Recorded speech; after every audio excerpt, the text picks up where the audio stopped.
IVM. Hey everybody, welcome to another amazing week on the IVM Podcast Network. If you aren't following us on social media, please do. We're IVM Podcast on Twitter, Facebook, and Instagram. We'd like to thank our sponsors this week, Paytm Money, for supporting the network. Guys, you should definitely check out some of the content that we're doing recently, which is somewhat COVID-related. Pavan's been doing an awesome job on the Pragati Podcast. All Thing Policy has also got a tremendous number of really great episodes about what's going on and the impact. We talk about this stuff on Cyrus Says, especially in the Cock and Bull episode. On Advertising Instead, Varun's had a couple of episodes where he's spoken about the impact of this, as is Karthik on the Filter Coffee podcast. And across the network, definitely do check it out. I'm sure you'll enjoy yourself. And with that, let's get you to your show. The COVID-19 pandemic has pushed many sectors into hyperdrive. And it hasn't just spawned growth in usage, right? It's also brought about an enhanced focus on these sectors and what the changes in our world mean for them and for all of us in the days and years to come. One of the spaces that has seen the largest amount of focus has been education. And while this area has been seeing large-scale disruption for many years now, it's kind of at an inflection point, right? Where we don't just see adoption of digital learning, but also an understanding of how it can change the face of education the world over and really take us, many years ahead or maybe decades ahead, which we should have done, I would say, many years ago. One such company that's been on this path for driving this disruption in India has been Unacademy. And I have the VP of Content, Ankita Tandon, with me today to discuss all the things I just spoke about and a whole lot more. That's what's ahead on this week's episode of Advertising is Dead. I'm Varun Tugirala, co-founder and corner chief at The Glitch, and we'll be right back with Advertising is Dead. Beta, did you know 79% of all scientists in NASA are Indian only? देखो, India में tax सिर्फ middle class भरती है. Everyone is just enjoying free यार. आजकल के youngsters are only interested in partying and enjoying. उनको देश की पड़ी ही नहीं है. बेटा तुम बस शादी कर लो, उसके बाद तो you can enjoy life like anything. I will tell you what this country needs. This country needs 15 years of dictatorship. That is the only way to become a superpower. See the Chinese, how much they've progressed. सुनो, तुमने ये WhatsApp forward देखा? So what's common between all of these statements? They're all absolutely rubbish. Fake WhatsApp forwards that spread like wildfire. And statements that defy any logic. We are here to debunk them all. Way of family WhatsApp groups, worst nightmare. Where what happens when you read a book. Basically, we're just a bunch of guys who want to cut through the bullshit of everyone saying this, how it won't be true. So that the next time someone confidently squeezes out some WhatsApp or Twitter BS, you can look them dead in the eye and go, Uncle, please sit. So join me, Joel, and me, Tushar, every Mondays for a fresh new episode of Uncle, Please Sit.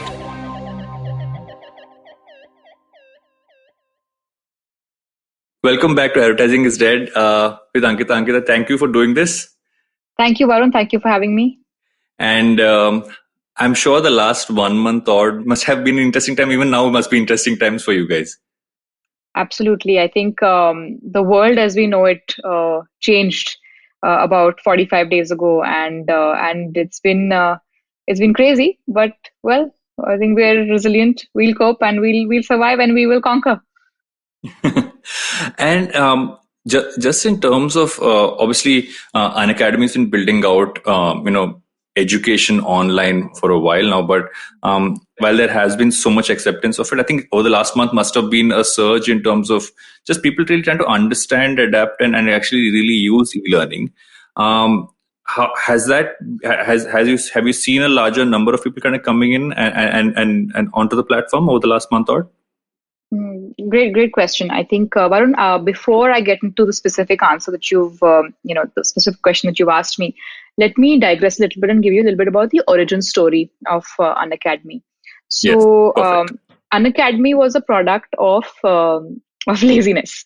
So, so if you ever talk to Gaurav, and Gaurav is our CEO, and so the way it happened was that he was in college in Bombay, and a couple of his friends wanted him to explain a certain concept to them, and he was, I think it was raining quite heavily that evening, and I think he just felt plain lazy to kind of step out and actually make the trek to go to his friend's place to actually explain it to him. But what he did end up doing is he just made a quick video and uploaded it on YouTube and sent the link to them, and left it. And I think a few months later, he just happened to kind of open up that link, and he saw that there were thousands of views to that video. And I think that's where sort of the genesis of the concept came about.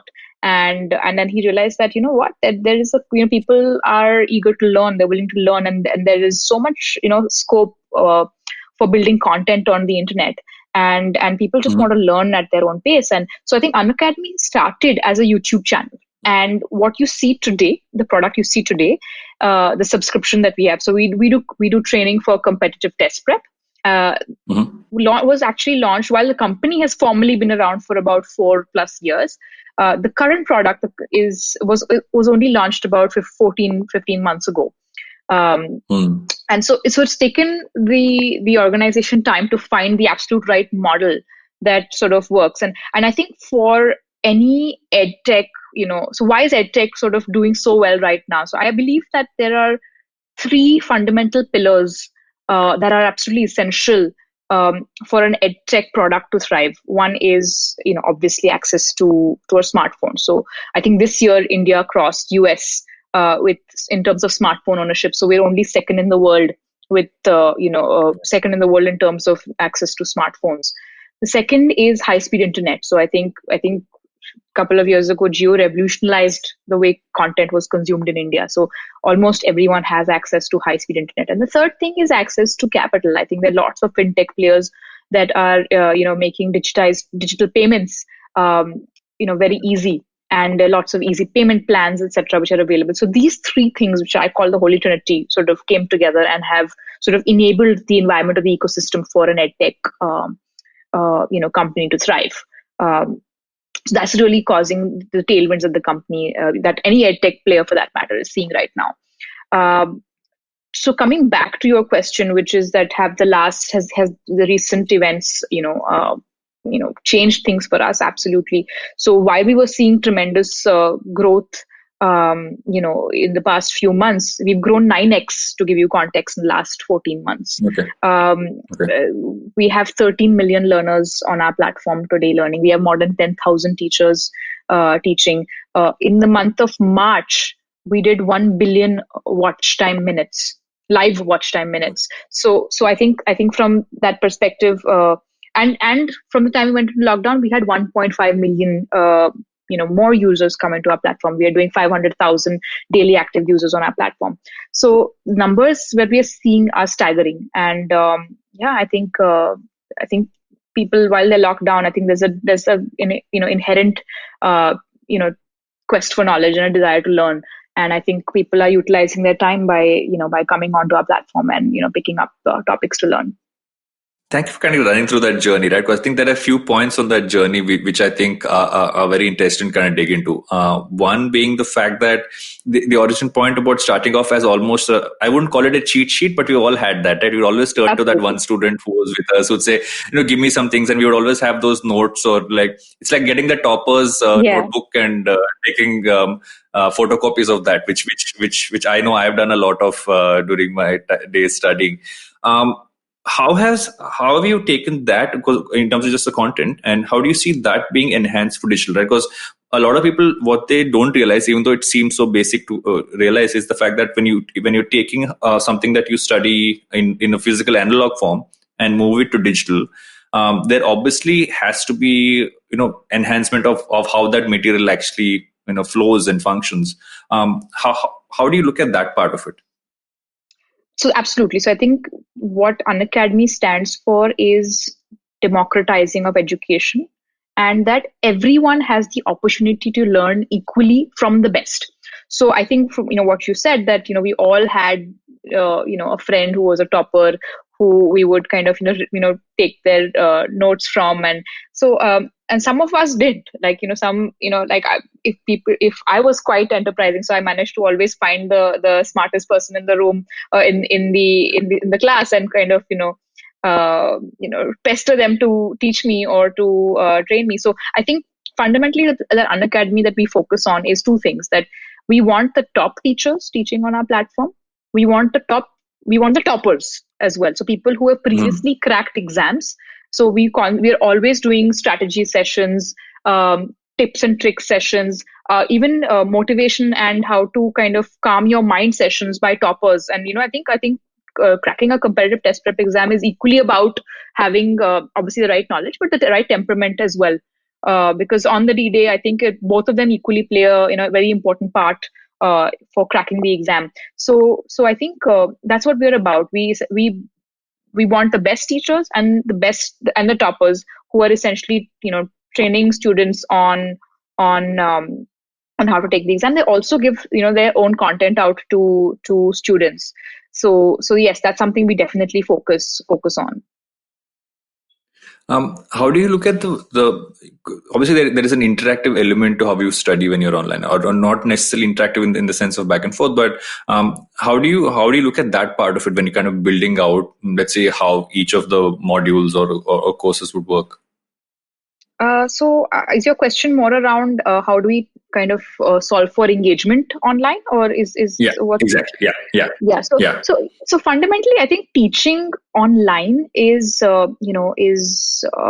it's not as simple as just because you're a teacher offline you can sort of just toss open your laptop and kind of start kind of teaching. So what happens is a lot like people who teach offline. So if I used to teach, I used to lecture in Jai Hind College in Mumbai while ago. And when I used to lecture, I used to get a lot of my energy from the students. So when you're live in front of or when you're in front of a class full of people, you're able to gauge the pulse of the room. You know whether a concept you delivered has landed correctly. You can just tell from the expressions. Did I land this correctly? Did I not? And then you can sort of tailor your delivery accordingly, and you can kind of either go over the concept again or simplify it, or then check the pulse of the room and go faster if you need to. But teaching online, obviously, because you're talking into a camera and you don't see the students' faces. So definitely, I think there is a large. I mean, so we do a lot of work in terms of training our educators to kind of deal with that. But what we've also done is quite a lot of innovative tools, or which are part of the teaching process. So we have interesting polls, and so a teacher's taught a concept, our educators taught a concept, and he or she can throw in a poll or a quiz, and then there's a leaderboard, and then there's a layer of gamification that we've kind of added into our product, which enables a teacher to kind of have an interaction with the students and kind of draw energy from that, and to make sure that the students are kind of keeping pace. Also, we have a live chat feature. So students can keep chatting, or and react with emojis, or say hey ma'am, I did not quite follow this concept, can you go over it again?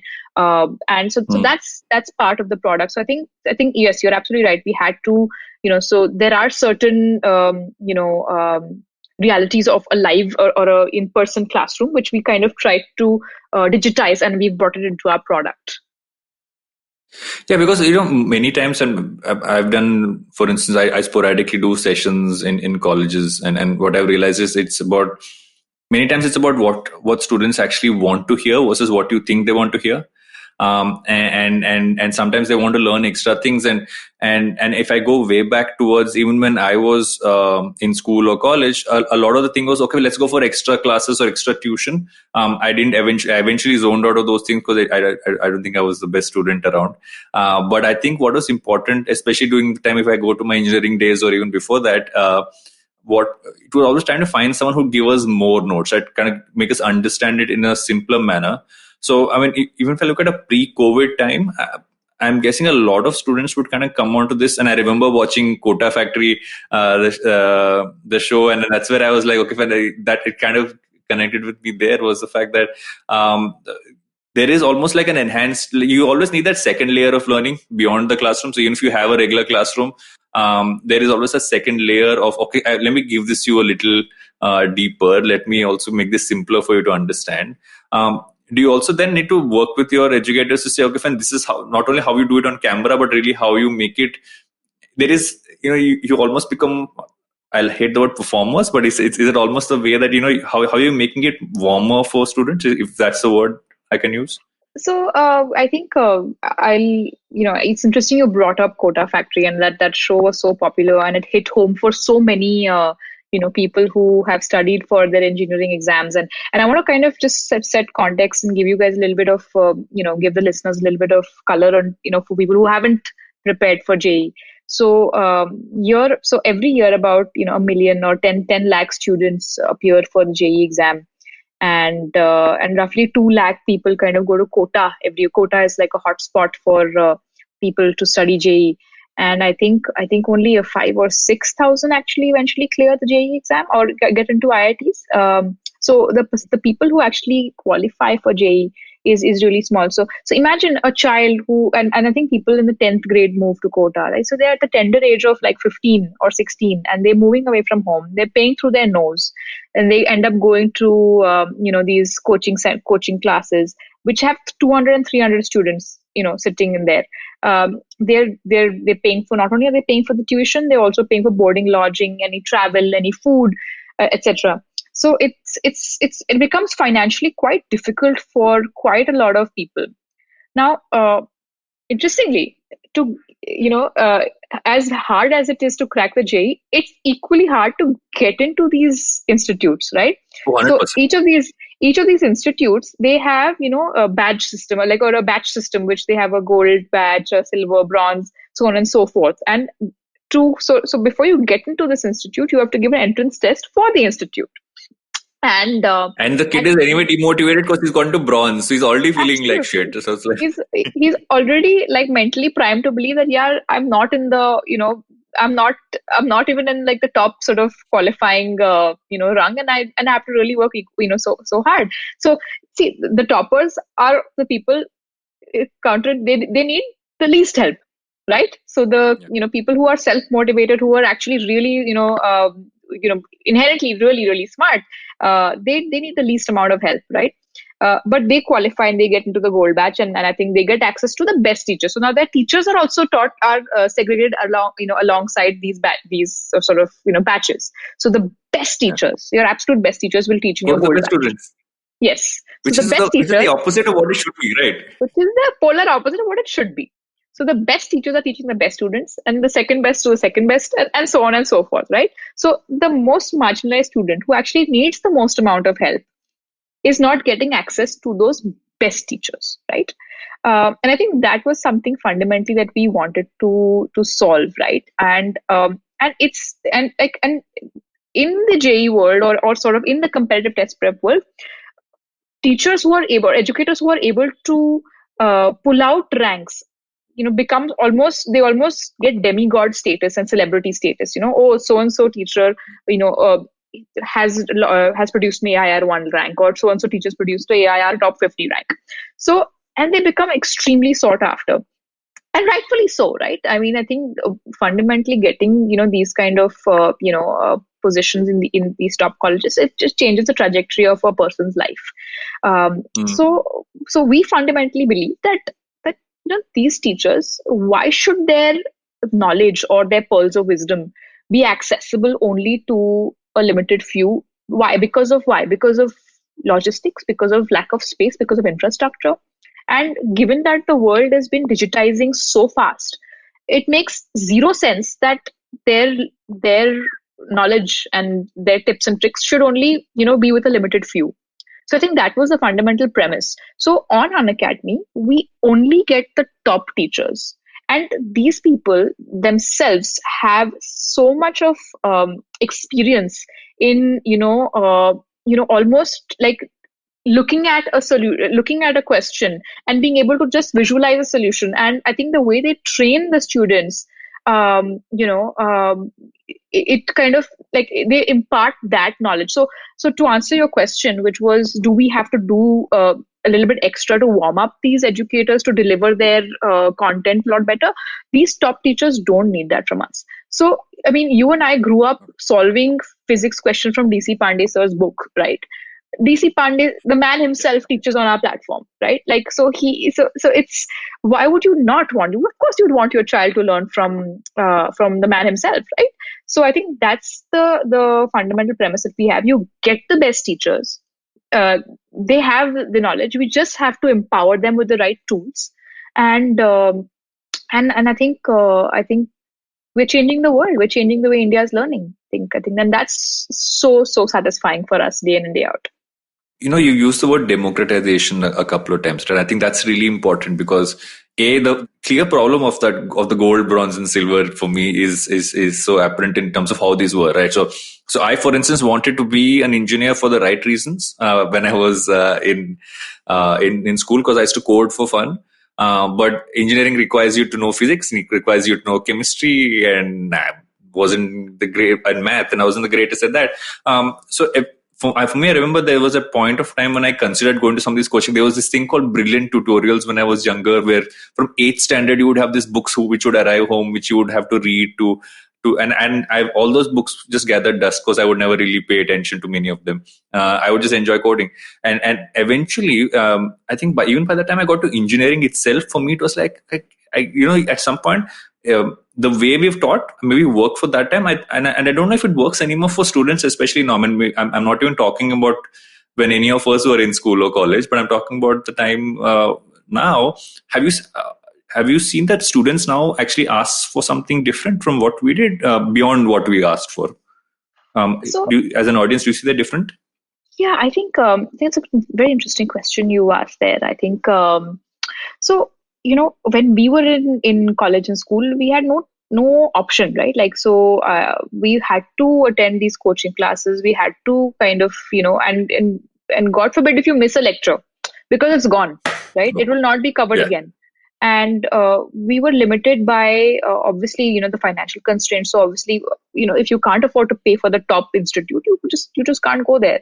If you can't afford to travel to go to a different, city or location for the best, you just can't.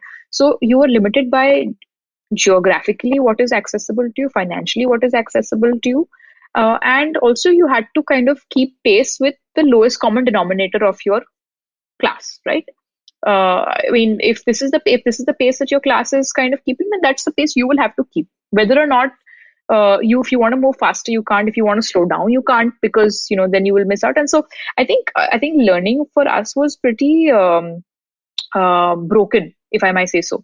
And I think because of that, I think that the joy or the desire to seek knowledge as opposed to the desire to crack, that was far lesser, the desire to seek knowledge, versus the objective was, I'm not enjoying this, let me just crack this exam and get it over with, and then my life will improve. So 100%. So the objective of learning, I think, was just, very, very, goal oriented, which it still is. It still is goal oriented. But what we are fundamentally seeing now with students being able to kind of keep study at the pace that they want to study. If they want to study faster, they can. If they want to redo something, they can. If they've missed it for whatever, if they missed a particular lesson, they can go back and see a recording or go on, because we keep covering the same topics, but different teachers will cover it, and you can watch it covered by a different teacher. I remember there were some times that you just couldn't gel with a teacher. And that makes a difference, right? That if you don't follow, sometimes it's just about gelling with the right teacher, right? And if you don't like the way a person is delivering content to you, no matter how hard you try, it's just not going to sit right in your head. So, here we have students can access multiple teachers and, like I said, study at their own pace. What I'm fundamentally seeing a shift is that we're seeing that people are now asking more conceptual questions and more intuition-based questions, which is a refreshing change from what I think we had when we were, when we were kind of studying. So I think we knew we had that option. Absolutely. I think for us it was just let's get it over with, But I think this form of learning where it allows you to kind of meander a little bit and explore diverse concepts and sort of connect the dots across concepts is when knowledge truly happens, right? As opposed to gathering information. Do you?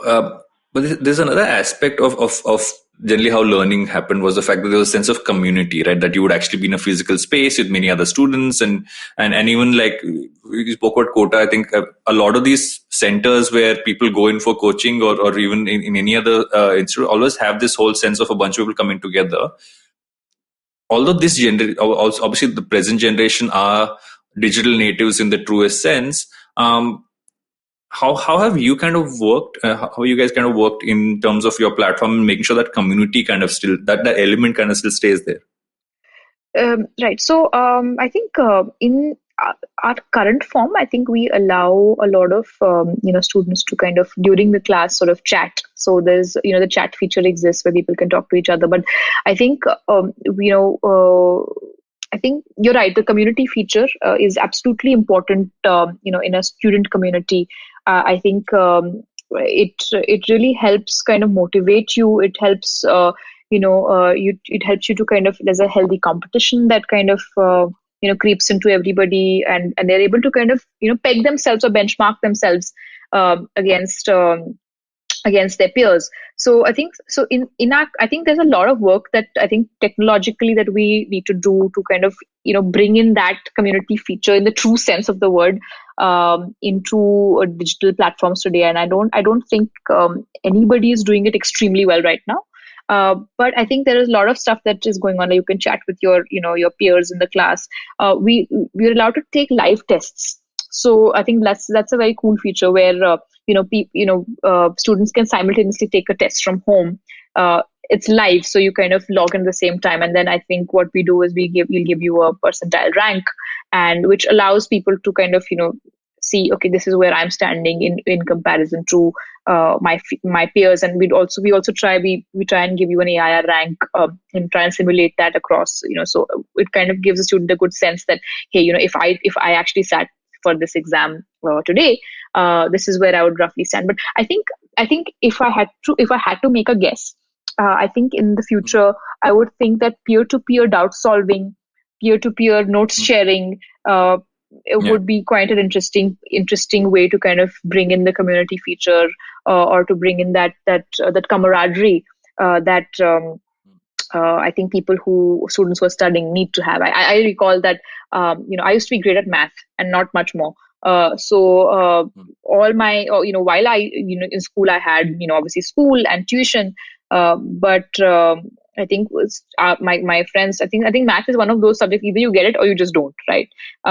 So yeah, true. Math has been a lot of the Achilles heel for a lot of people. So a lot of my friends would just come to me one day before the exam, and they would want me to solve the textbook with them, and I used to love it because it helped me revise, and it really made my concepts much stronger.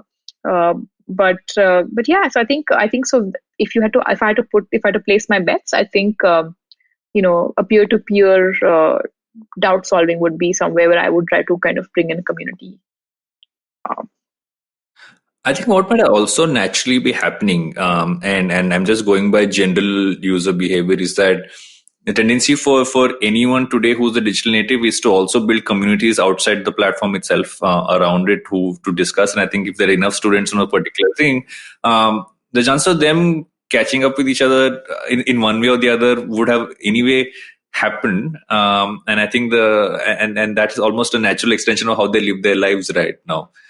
So I don't know if I have a feeling that's already kind of in, if you want to call it beta stage of this kind of a community building has already happened, is maybe one way to look at it.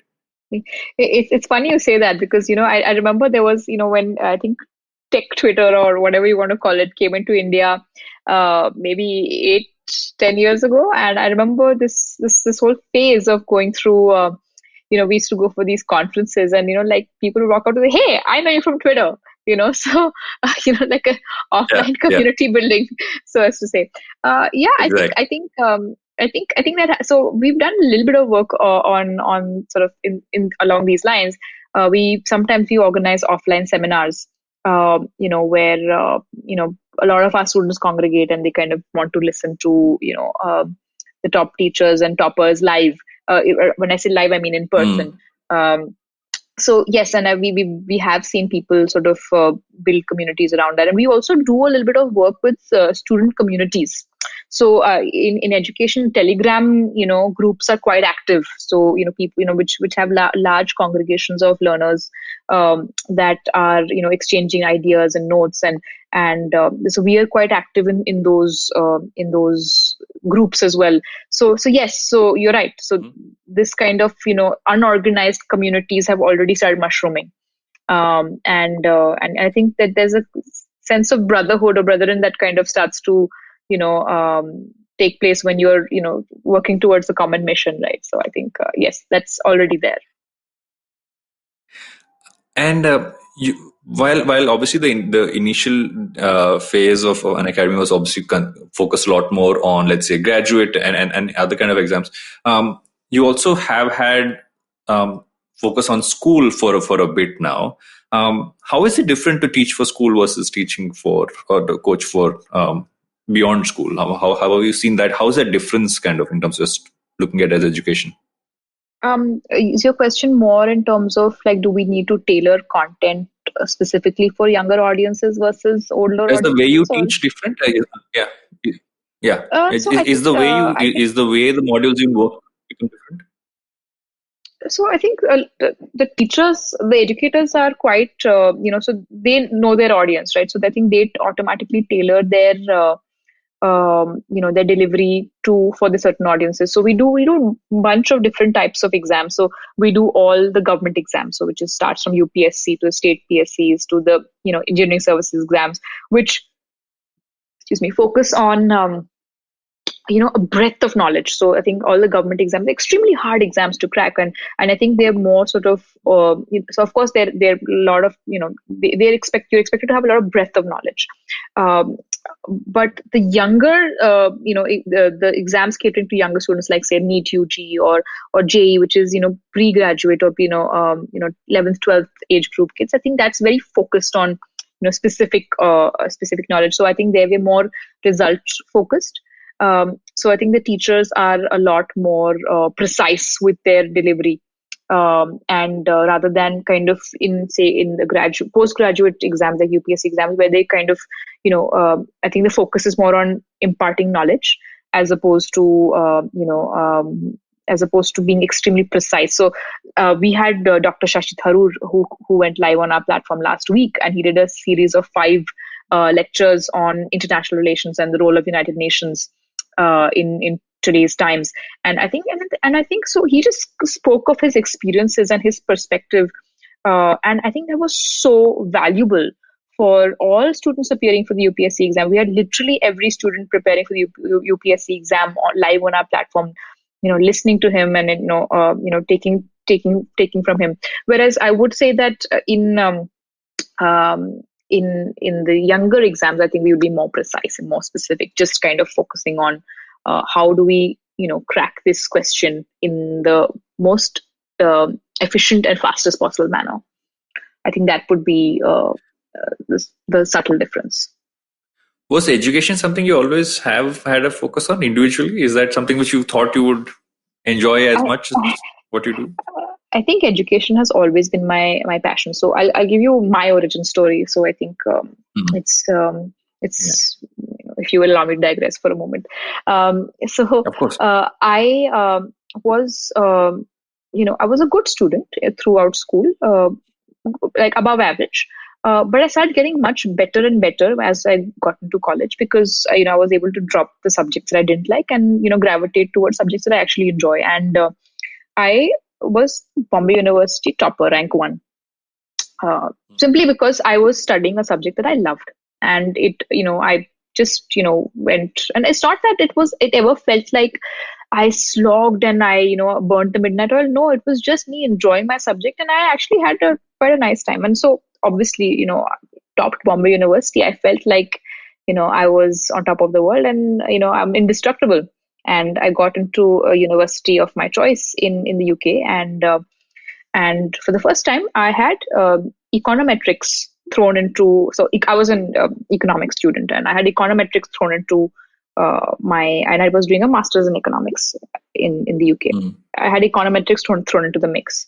And in India, or when I studied in Bombay University, economics was writing essays, right? and I think we were given the instruction that make sure your answers are at least 3 pages long, and anything more is a bonus. And so it was so. I mean, the focus was very different. Whereas when I went to the UK, economics was equations, maths equations, and it blew my mind. I was like, "What is this sorcery?" And I had econometrics, and obviously we were supposed to. It wasn't basics. It was relatively advanced, and I failed, right? So I became. Explain econometrics to me so that for a layperson doesn't know what that term means. It's a combination of economics and statistics. If I had to kind of very put in very layman terms, but I would be the world's worst student in either because I was terrible at both. So it just and they were all sounds scary these to me. like yeah, it is. So like I said, the heteroskedasticity and the homoskedasticity of this equation, and I was just like, it took me 3 days to learn the pronunciation of these words, right? And so I failed my first semester exam in the UK, and I became a topper to failure in a span of 6 months, right? And I think that was the biggest shock for me, and I realized that our education system just does not train us or equip us to stand on a world stage. It just doesn't. So anyway, I was lucky enough. Fast forward, I was lucky enough. I got an Italian roommate of mine who was fantastic at econometrics, and I just made her teach it to me, and then I did all right. I did relatively well, and I cleared my masters. Thank God for that. But then I came back to India, and then I had the opportunity to. I went back to my college, and I actually was looking to recruit interns for a startup that I was working on at that time, and the head of department came to me and said, "Hey, you're the topper from like 5 years ago." I said yes. And I said that she said, they've introduced a few new subjects, and can you help me, because we've never been taught these subjects. And I said sure, and I kind of looked through the topology, and it seemed simple enough. It was a corporate finance lecture in microeconomics, and it seemed simple enough. So I said sure, I can do it, and I started taking guest lectures for them on Saturdays.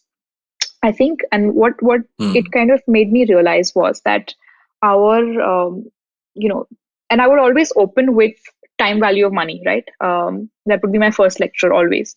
And it used to blow my mind that third year students don't understand the concept of time value of money, right? They would not be able to answer that if I gave you 100 rupee note today versus 1 year from now, what would you prefer?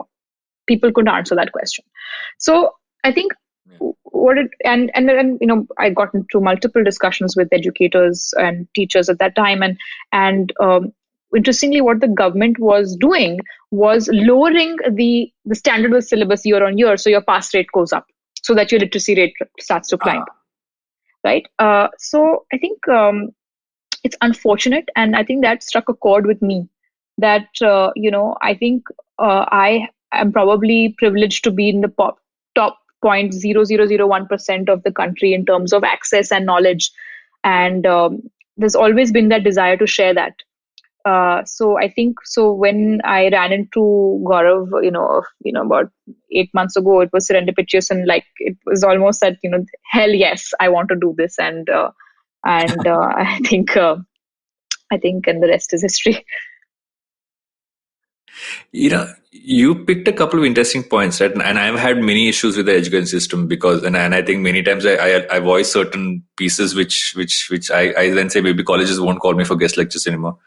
Because at some point we so used to saying, okay, this is the textbook, we'll update it every year, and this is all you learn, but not really updating it for the times we're in right now, for me has been the biggest thing. So I did an engineering degree over 6 years, not 4 years, because there were some subjects I couldn't get. But there were so many things which I felt like I didn't need to know, but I was still asked to learn. Till eventually started working and realized that I think what also is interesting now is that, especially with the internet, a lot of students actually have access to, let's say, international how international modules work and how everything in the world is functioning, not even like studies wise, right? In general, in terms of just getting knowledge. And maybe that's why the questioning of things which you spoke about earlier is happening, right? Because they have access to those, so they can actually say, why I need to know this a little deeper. You can't ask me to, because the mugging it up scenario, which is what everybody had. And I remember my best example of coaching centers asking to mug up, and this is my best example. So I very briefly went for the CET coaching for engineering in Andhra, where I'm from. And Sanskrit was what we were all suggested to take as one of the subjects, because in Sanskrit you could actually get 100 out of 100. Very weirdly, because that was the only language you could take, which we 100. And we were asked to mug up everything because the questions would come exactly from the textbook. There would be nothing that would be varied from the textbook in a language module. So I was like, why would I remember it verbatim? I'm like, that is not the point of a language, right? And that is my best example of what's the problem with this thing. You're absolutely right, Varun. I think for generations, our curriculums have not changed. And I think, and I was reading a World Bank report, our kids who are in kindergarten today, when they graduate and come to the workforce, 65% of the jobs that they will do not exist today, right? So it's so sad that we are not evolving our education to keep pace with what's going to happen. Like I always I feel extremely sad that I don't know how to code. That why engineering or coding specifically was a completely separate speciality. Why wasn't it part of our curriculum just growing up? Everything we do is on a computer. I feel such a handicap that I'm not able to code. And I think I keep counseling all my friends that, who have young kids that, and there are lots of interesting, young startups that are coming up with products to teach, kids as young as 5 and 6 years old how to code. And I think that's going to be a bare minimum skill required. And why isn't, our standard education evolving? And I think that's an itch a lot of people are feeling. And I think a lot of, a lot of the edtech companies today have kind of recognized that and are trying to sort of solve for, this, that why must we have to, why are we saddled with this, age-old curriculum, whereas the world has completely moved.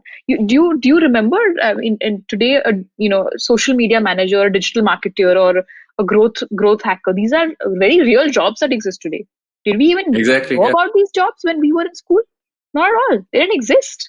I didn't even know I could do a job in so when I was growing up, there were 3 professions you could have. You could be a doctor, you could be an engineer, or you could be a lawyer. Everything else was like, okay, you could do it, but you can't do the first 3, right? And that was pretty much what the criteria was. And not like my parents pushed me towards the parents. Okay, this is the options which are there. Now you could figure it out. And yeah. Absolutely. I think, so I think there is look, I think, the job for a person who's mentoring a child, I think, has become very simple, if you have to ask me. What I mean by that is that all you have to do is spark a curiosity in a child. The information is available. There is a lot of information available on the internet. So all we literally have to do is just make them fall in love with learning, give them the joy of seeking knowledge.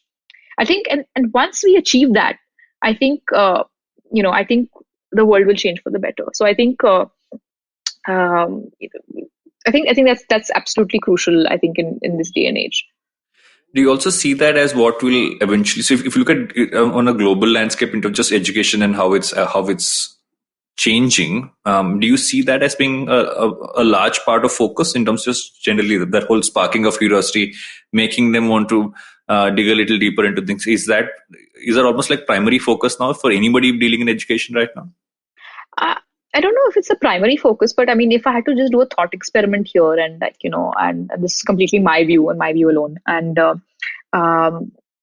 so what is evolution of something? When you either make a process more efficient, or you make it you optimize it to make it better, or you make it faster, right? So I mean, if you see today, I mean, we are, kids are getting better and better in terms of delivering that content. So you'll see so many kids who will have 99% in ICSE, 99% in CBSE, and 10.5%. उससे ज़्यादा कितने marks लाओगे भाई? Like, so they've already reached the pinnacle, Correct. right? In terms of extracting or displaying that they have completely assimilated that knowledge and they're able to deliver it. What happens next?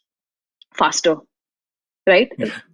So in the US, for example, like you can actually finish your 4-year degree in a much shorter time if you're able to acquire credits fast enough. We don't have that here. Correct. Here we have to have our 15 years of your education. So just thinking out loud that what if we allowed people to study faster? What would that mean? That would mean that there'd be a significant number of people who actually want to study faster, want to clear their base level education faster, and then get into their subjects of choice where they want to kind of rather than just study at a superficial level, but want to go into depth a lot faster, a lot earlier. What would that mean? That would mean a lot more people would enter the job force much faster. So I think there are lots of these possibilities that are around with education, and I think we will probably see alternate, recognized alternate schooling degrees, etc., available to us. I think we already have a lot of products that are allowing you to access a Stanford degree or a Harvard degree sitting from a distant location. But I think it would be quite interesting if we are able to even deliver or have a recognized basic school level learning digitally, because I want to do it faster or I want to do it slower, if that makes sense, without the shame attached to it, right? Like you said, you took 6 years, and I think it probably taken you. I'm assuming it's probably taken a long time to become okay with it, and may have been a sore point at some point in the past. No. So my weird part was it was one subject, right? It was one subject where the problem with that was it was something called mechanical engineering design, where because I did mechanical engineering because I couldn't end up in computers. Weirdly, person likes coding, couldn't end up in computers, which basically had your paper would have 4 questions, and you would be given a book of formulae. You just had to figure which were the right formulae to use for each question. So you could either get the answer right or wrong. There was no middle ground there, right? And I always ended up using the wrong formula. So I would never pass. And eventually, somehow, I don't know how, I passed. And it was just one of those things. So I always been very open about it. I said, okay, guys, there were things I was good at, things I wasn't good at. For me, eventually, engineering was something I wanted to finish off, which should not be education, right? Education should be something you would want to do. You should enjoy. But I was like, okay, let's get it done with. Let me move ahead in life. Was my point of view at that point of time. I kind of feel like how work from home is teaching all of us that we can have a slightly more flexible way of working.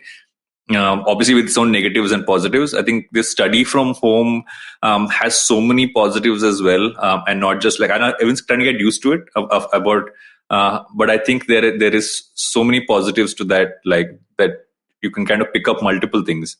You're absolutely right, Varun. I think there's so many positives to it, and I think this time is allowing a lot of us to kind of pause and think through what are the possibilities, and why accept status quo? Why things were the way they were because of something that happened, something that was maybe centuries ago. So why must we stick to that when our world has evolved so much?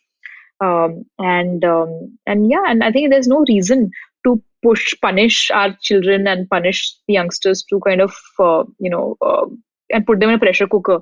You read a lot about very young children going into depression because they're unable to cope with a certain subject or just a certain style of learning. I think it's high time that we recognize that every mind is brilliant, every mind is special, but every mind has its own unique path, and we don't have to kind of force fit it into what we traditionally determine as normal, or whatever normal means, right?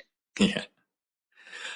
Towards the end of every episode that I do this segment which I like to call the Humans of Advertising. It is generally something where I throw a couple of random questions at my guests, not pertaining to all the stuff that we've spoken about so far. considering you've spoken about learning a lot of stuff, is there something that you've enjoyed learning or enjoyed consuming that is something that people who like food know you say once again you consume that as well, or like you like learning this as well? What would that be? I have a passion and love for dancing, so I think that's something that I love to consume. Oh, Yeah. oh, and but that's the important thing to have. You should always have one of those. That's actually a good one to have. In terms of Yeah, I think it's extremely important to have a diverse set of interests, and I wish I had more. I wish I had maybe a sport that I kind of was good at. I wish I had an instrument that I could kind of play. I think having these little hobbies or whatever you want to call it is such a great stress buster, and it's great for, I think, keeping your mind clear, keeping your mind sharp, and basically bringing your best to your professional life every day. And what can you put together in an instant? Cheese omelette, does it count? It does count. Any book or like podcast, anything that you'd recommend that someone should kind of consume at this point of time, or in general? I think books What are your recommendations? I think books are extremely I think when I was a lot better at this when I was younger. I could read a lot more and a lot more undisturbed, and I could kind of focus and finish through a book a lot easier when I was younger. But I think as we get older, it's really important to keep evolving, and I think the best way to do that is to read as far and wide as you can. Like read about diverse topics, because I think that's what keeps your mind really sharp, and it kind of opens your mind to perspectives. I think also when we are younger, we tend to focus on or kind of look at things to a very singular lens. But I think as you grow older and as you start absorbing different perspectives, you open your mind through looking at things through a lot of different lenses. So I'm reading a book about advertising right now. It's called Alchemy. It's the topic is the surprising power of ideas that don't make sense, and that's what I'm reading right now. And also I'm reading a Clayton Christensen, a quick reader. So I think there are always pick up. I won't kind of pinpoint on a particular book. All I would say is just kind of go far and wide. Read about things you don't know much about. I think it gives a lot of perspective and expands the mind in brilliant ways. So, and my last question is always the same, which is, although we haven't spoken as much about advertising because we haven't, but I thought education is something which I really wanted to speak about. So I will tweak my final question saying, why will education not die? Why will education not die? Because our quest and hunger for knowledge will never die. That is a perfect answer to this. Thank you so much for doing this, Ankita. Thank you so much, Varun, for having me. This was an absolute pleasure. And the weird part, all the people can't see visually, that when we started this off, it was early evening and there was light around me. And as it went on, all you could see is me in this slight amount of darkness. And thank God the laptop has light, and so you can see my face. So, but yeah, thank you for doing this, and stay safe. Sachin Tendulkar, Virat Kohli, Don Bradman, and now Cyrus Brocha. Okay, probably not in the right company. I mean, Don Bradman is Australian. But it's called Cyrus Says, a wonderful show about everything. Find the show on the IVM Podcast app, ivmpodcast.com, or wherever you listen to podcasts. Entertainment is like food for the brain. It's a window to culture and a great way to understand the world around us. The internet has changed what it means to be an entertainer, creating new storytellers with millions of fans. It has spawned a new breed, the story sellers, those behind the scenes creating the business for this ecosystem. They work with brands, platforms and channels who are keen to capitalize on an audience hungrier than ever for more stories. I'm Vineet Kanabar, and I have a ringside view to how stories are told and sold. On my show, I bring you creators, artists, executives and marketers for a freewheeling conversation around the business of entertainment. Tune in to Storytellers and Storysellers for personal stories, analysis and criticism every Thursdays as I talk to the brightest minds telling or selling great stories today.